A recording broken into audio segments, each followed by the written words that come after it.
Hi, everyone. Welcome to Sudbury Interviews. Today we have Dhiren Chohan, and he is a partner with Weaver Simmons Law Firm, which is the law firm right downtown in Brady Square. It's a giant building right on the corner there, the largest law firm in Northern Ontario. Before we begin, you can find us on Sudstown and join the conversation. If you would like to be a guest on the show, please reach out. Hey, Dhiren, how you doing? I'm doing great. How are you? Very well. Thanks for coming on. This is different for me because my world is pretty much as far away from law as it gets. So, thanks for coming Well, on.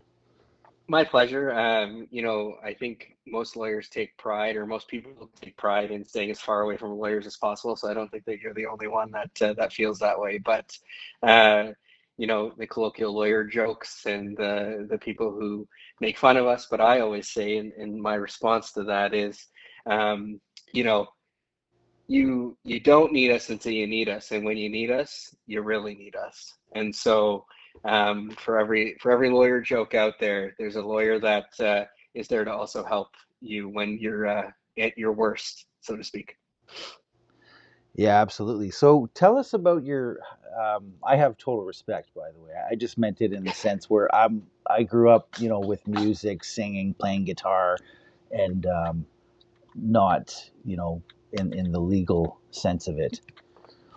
So tell us about your beginnings. How did you decide to become a lawyer, and how did you always know you wanted to do this? I think if you ask my parents, they would probably say that from a young age, that's what I wanted to be. Funny enough, um, going through the motions, going through high school, going through university, and that kind of stuff. I had it in the back of my head that that is what I wanted to do, I think, but not really knowing what it was. So now I'm sitting here 10 years later in my 11th year of practice. Um, I had no idea what this job was back when I knew that I wanted to be a lawyer, so to speak. But it comes from a drive of always wanting to help people. And often you'll hear people say, "I want to be a lawyer because I'm really good at arguing, or I'm argumentative, or I like debating and that sort of stuff." But for me, I am a person who just at the very core of my beliefs, I want to help people. I want to be that person for you when, like I just said earlier, if you're at your worst and you're going through something really tough in your life and you have nobody to turn to, I want to be that person that you can turn to and call me and say, hey, you know, I really am stuck. I don't know what to do. And I'm there as your guiding light, and you're the person that can help you through those tough times. I mean, for the people that don't know who I am or what I do, I am a partner at Weaver Simmons. I practice family and civil litigation mostly, with the majority of my practice being matrimonial litigation, with child custody disputes, divorce, that kind of stuff. So, um, growing up, I took that approach in as I was growing up, and I grew up with a father who really instilled in me work ethic. We owned a truck stop growing up, and I'd be out there, pumping gas at 10 years old because somebody called in sick and there was nobody available, and it was me and my dad. But I also witnessed my dad going out to, he would drive 4 hours because a truck driver ran out of fuel, and he would go and deliver them fuel in the middle of the night. So that's what I grew up with. And so this Wow. core belief of wanting to help people was really instilled in me kind of all my years growing up. And this seemed like an appropriate venue to accomplish that goal. And I'll tell you, after having practiced for now 10 years, and in my 11th year, I can really feel like I can say that I have changed people's lives in a positive way. And that keeps me going every day. Wow, I love that. Yeah, and it's tough because I don't, my job's not easy. And uh, it's not all the glamour you see on TV, right? I think Mm, there's that mm. disassociation about what TV law is versus what real life law is. And uh, real life law is not as glamorous or as pretty, but um, it is very rewarding if you do it in the right way. And I always aim to do it in the right way, and hope that I do the best by my clients and even by the people who aren't my clients, and do my best for, even the lawyers that I work with, the colleagues, and the lawyers on the other side. Um, I run my law practice and myself, um, to be very civil, collegial, and try to do the best by everybody, the best we can, um, at all times. And that's the kind of mantra that really drives uh, what I do and how I practice, and the person that I try to be, and lead by example. Have you seen the TV show called Suits? Of course, yeah. Me and my wife watched it. I love watching law shows. Actually, it's kind of like a hidden, not a hidden secret, but like it's I enjoy watching them. I think my wife now she can look at a law show and say that doesn't happen, because obviously she sees my life and how I talk about what's going on, and it's like you watch an hour episode from on a TV show where they're like, "Hey, we have this problem," and then they flash forward to being in court and solving the problem within the next day. And anybody who has experienced any bit of the court system knows that that is absolutely not true and not how it goes. But it gives you that false sense of like, what it does though is it sets sometimes impossible expectations. And Right, part of the job of being a good lawyer, and I struggled sometimes too, is managing people's expectations. So as much as um, I want to do the best for people and I want the results, and you want to get this over with as fast as possible, which is what almost every client will tell you. Um, Managing those goals, managing those expectations, and managing people's emotions are a very, very big part of my job. And the best right. lawyers will be the ones that can manage those expectations properly, so that people are not disappointed or surprised by the process, right? Because law is very slow. If you start a lawsuit or if you're embroiled in a divorce, it's slow. Court time is limited, and we have jobs to do, and we have 300 files to deal with, and we move as fast as we can. But the the trade-off, which I think your listeners might want to hear, is that you don't necessarily want to rush your lawyer to do things, because our job is to read the details, to Yeah, be live in the fine print. We live in those words nobody else reads. So if you right. want a good result, rushing through that might make me miss the word and versus the word or. And if I make a mistake, if it should have been and, or if it should have been the word or, that could have serious consequences. Just one word. So Wow, that's really it's it profound. it's the truth, right? I mean, I think it could mean the difference between something happening as well or something happening alternatively. And if you don't understand that distinction and you're rushing through it because you want to get this contract signed, there could be a big mistake embedded in there, especially if your lawyer, is not the one who drafted the document. So I say that just to say, like, have patience with all of your lawyers, whoever they are, not just me, because it can become a very frustrating experience for you as a client, and especially if the lawyer hasn't properly managed the expectations. So I just say that as a general statement, because the people who are listening, I'm imagining, probably are like you, who don't have much experience with the law, and not necessarily stay away from it. Which, if you never have to interact with a lawyer in your life, you've probably done it right, because you haven't found yourself in a situation that oftentimes you've not wanted yourself in, right? And that's when people need us. So the reason I had mentioned the TV show Suits, there's this guy Hmm. on there. His name's Harvey Specter, and he spends like the whole first two seasons or more trying to become a partner in this law firm, which is what you are. So tell us about what that means being a partner in a law firm. Hmm. Actually, love that question. So, um, in the life of a lawyer, you go to law school, obviously, uh, and then um, you have to do a period, at least and I'll speak in general terms in Ontario. So this is what happens in Ontario. It's different in other provinces. But in Ontario, you then spend the 10 months after you graduate law school working at a law firm.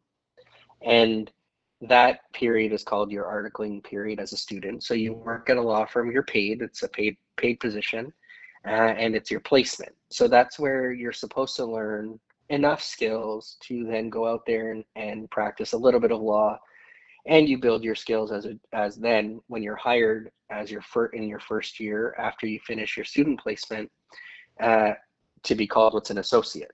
And so there are different levels of being an associate. So when you first start, you're typically referred to as a junior associate. And then if you're there 5 years or longer in the same position, you then usually get a pay raise. And as the years go on and you're making more money, and then you're referred to as a senior associate. And then as the years go on and you stay at the same firm, there's more incentive to become a partner of that firm. And then there are different levels of partnership. So uh, you can be an equity partner to the law firm, which means you share in the law firm's profits, or you could be a tax partner where you basically just share in your own profits in a way where you are a partner in name, but you just are able to access a percentage of your billings, but you don't necessarily participate in the sharing of the profits of the overall corporation, like the firm or the partnership, I should say. And so it could be many years before one becomes a partner. You could never become a partner. So there are lawyers who work at firms for their entire career and they don't become partners. And some firms are set up where the equity partners are just two people who own the firm. They share in the profits, but then they have a sort of pyramid of people underneath them that are tax partners who share in their own billings and their own profits, and then people under them, the senior associates and juniors. So it's kind of like a pyramid set up in that way. And so it just depends on the structure of the partnership. And I think Harvey Specter and Suits becomes an equity partner, I believe, because it becomes his firm. And there's also this term that gets thrown around like named partner. And when that becomes a thing, it's when the actual law firm name changes and the person becomes a named partner who is also likely an equity partner. Their name goes up on the wall as part of the firm name. So it and that's why sometimes you'll see law firms change names, add names, remove names, and the name of the firm changes. It's hard for branding because you have to rebrand every time you do it. So you don't see it done very often, but it's when somebody's name goes on the wall, and it means that they're kind of like one of the managing heads of the firm, essentially. I don't know if that answers your question, but that's a kind of like a basic rundown of law firm partnership. Absolutely. Let me give you a scenario, and it seems like you have a good sense of humor. So humor me on this. You're sitting Okay. outside with your wife, Hmm. cats running around in the front yard. A car pulls up, opens the door, flashes some catnip, here, kitty, kitty. Cat jumps in the car, and they drive off. The wife Hmm. freaks out, runs to the road, takes a picture of the license plate. So, is this a call to Weaver Simmons or is this a call to somebody else? Like, what would they do? And this is not legal advice or anything, but I'm just curious of that scenario. Yeah. I mean, at that point, I think it's theft. At the baseline, right? I would view that as this person has stolen your cat. Uh, that's that's at the baseline. Cats are property, and I would say that at that point the cat is stolen property. They've taken it off of your property, and depending on where they, depending on your scenario, if did they pull up onto your property? Were they on your driveway in any capacity? They could be trespassing. So there's that piece to it too. But I think that's more of a call to the police. Will they help you? Who knows? But you can also there is a civil action for that you could commence for theft and conversion. So if if they took your property and resold, like for example, in that case, very unlikely scenario, but let's say this cat, I do recently know, apparently Maine Coons are very expensive. So let's say this was a Maine Coon, and I'm not a cat guy or an animal guy. So this is strictly from life experience, not because I own cats. But these cats are very expensive. So if somebody stole your Maine Coon, and you find out later on you're on cat Facebook, and your cat's face pops up, and you say, hey, that's my Maine Coon, and they're selling it for 10 grand, and try to make a profit off of your Maine Coon. You could sue them for conversion, which is taking your property and reselling it. And would you be successful? I mean, obviously, fact scenario proof, the burden of proof lies on you. If that's your cat, does the cat have lines where it's supposed to have lines? Did they paint the cat a different color to try to hide it? So there's all this jazz that you have to probably get through. But in any event, there is a civil action that you could probably commence if that's the case, if the black market for Maine Coons is thriving, or we'll follow the police, I would say.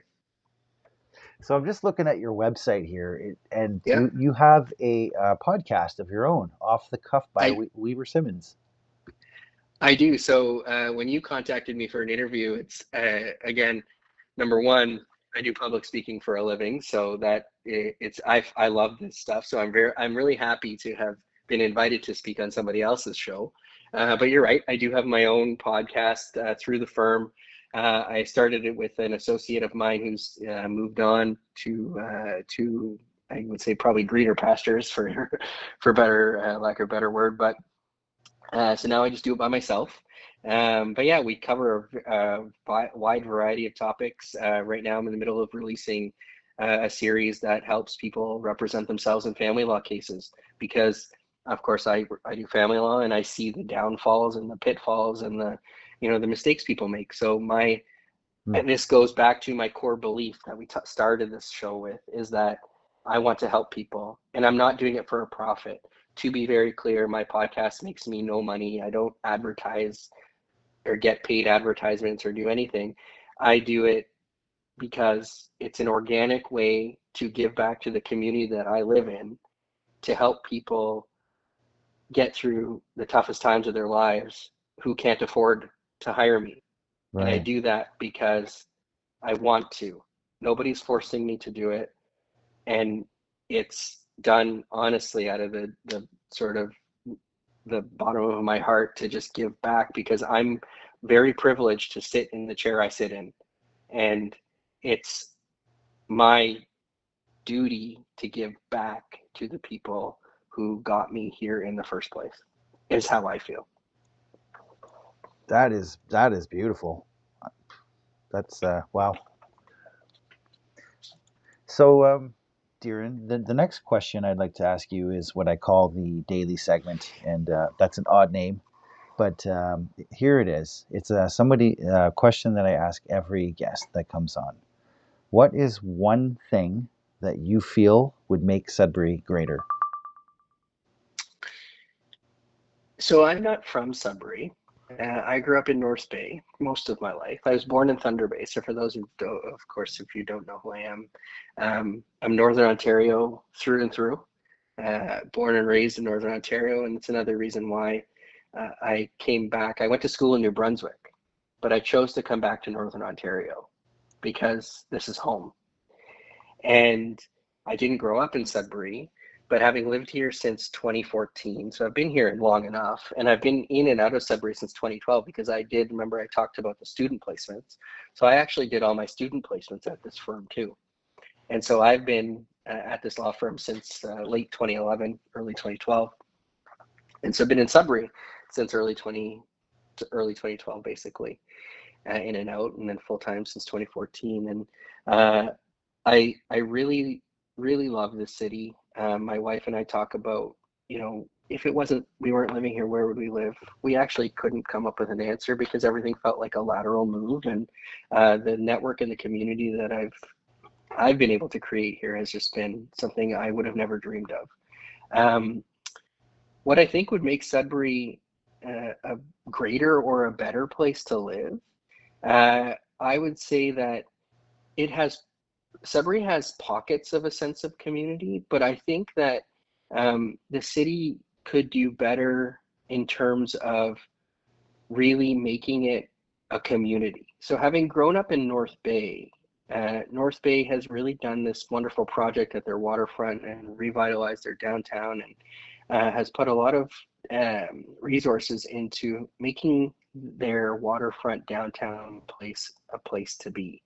And you see people biking, you see people walking, they're out socializing, and North Bay really has that community feel. I think something that's lacking living in Sudbury for this long is that you have your pockets of communities, but I think the city could do better in making, the sort of the city of Sudbury, like the inside donut of the greater Sudbury part, um, to try to make that connected and do things to connect the different outlying communities to the inside donut of the community, and really um, and really revitalize and create a focal point that is. And I think we have a beautiful spot in Bell Park, um, to try to enhance that and create a better sense of community events and structure focused around one area of the town, which is fairly central.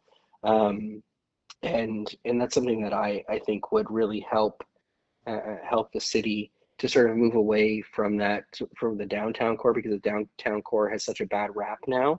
And I think another thing is pumping resources into cleaning up the downtown core, as I think the current mayor and council are trying to do. Um, but but really just focusing on that specific area and issue.